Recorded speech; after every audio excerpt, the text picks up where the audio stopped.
Discovering a hidden email on my husband's iPad was the first shock. What I uncovered next left me reeling and questioning everything about our life together.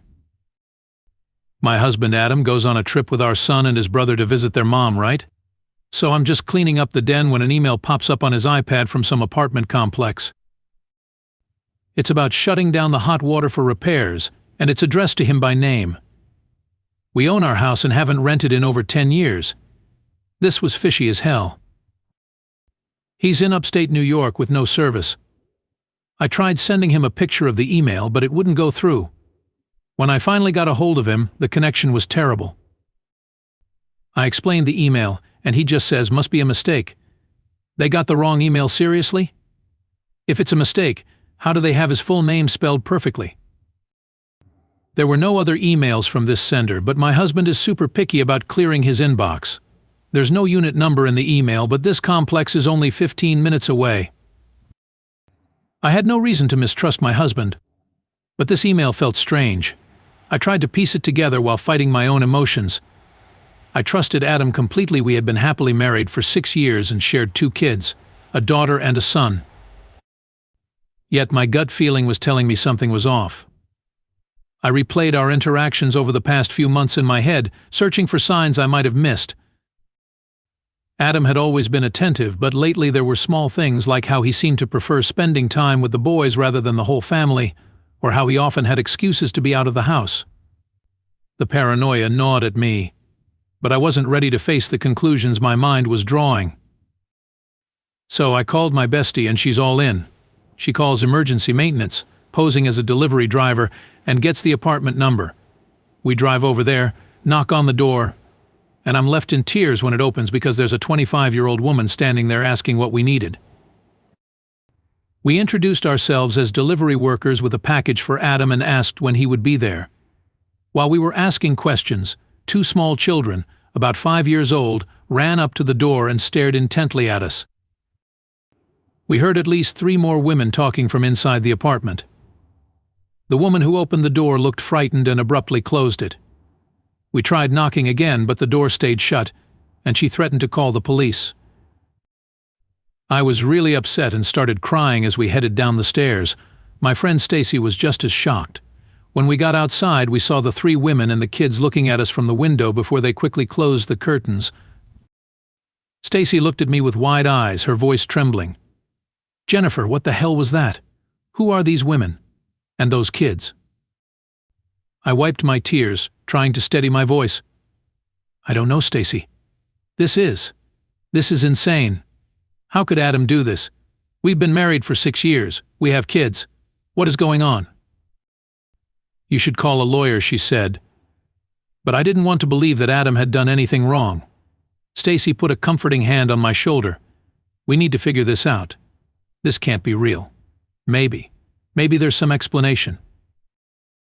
"But what kind of explanation makes sense?" I shot back, frustration and hurt blending in my voice. "Did you see how that woman reacted?" She looked terrified. "And those kids?" "Do you think he's living a double life?" Stacy asked hesitantly, clearly afraid of the answer. "I don't know what to think," I admitted, my voice cracking. "I trusted him. I never doubted him for a second. And now this? I feel like my whole world is falling apart." Stacy nodded, her expression serious. "We need to talk to him. Confront him.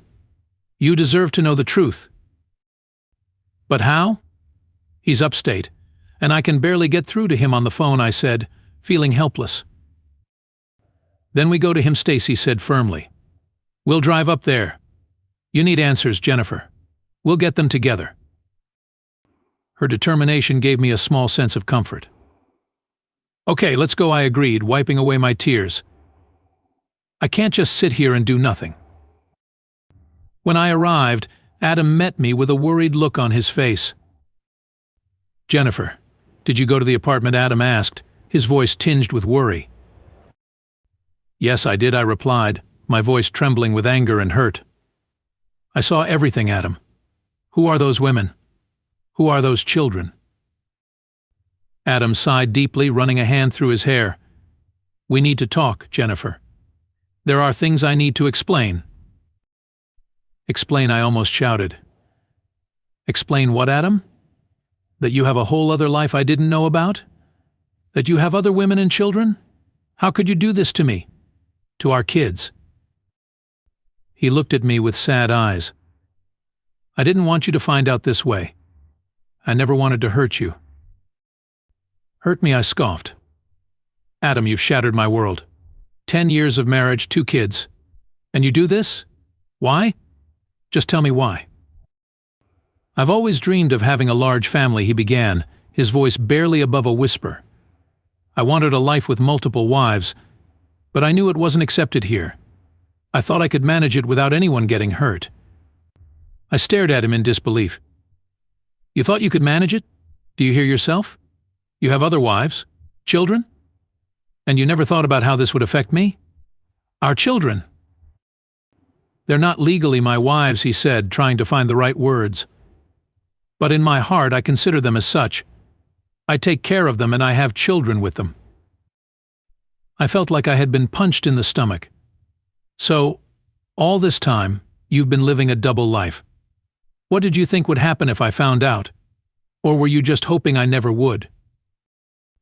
I didn't think it through, he admitted, tears welling up in his eyes. I was selfish. I didn't want to lose you, but I wanted this other life too. I thought I could handle it, keep it separate. And you've been paying for everything with company money, I said, realization dawning on me. That's how you hid it. That's why there were no red flags. Yes, he said quietly. I covered all the expenses through the company. I shook my head, feeling utterly betrayed. Adam, how can you expect me to stay after this? You've lied to me, to our children. You've broken our family. I know I've made a terrible mistake, he said, his voice breaking. But I still love you, Jennifer. I don't want to lose you. Tears streamed down my face. You already have, Adam. I can't do this. I need to protect our children. I'm taking our son and going home. My mother-in-law and brother-in-law, who had been standing nearby, were shocked after hearing the revelations. They questioned Adam about everything they heard, but he couldn't even look them in the eye. He didn't try to stop me. He knew there was nothing he could say to fix what he had broken. As I drove away with our son, I felt a mix of sadness and relief. The man I thought I knew was gone, replaced by a stranger with secrets too deep to forgive.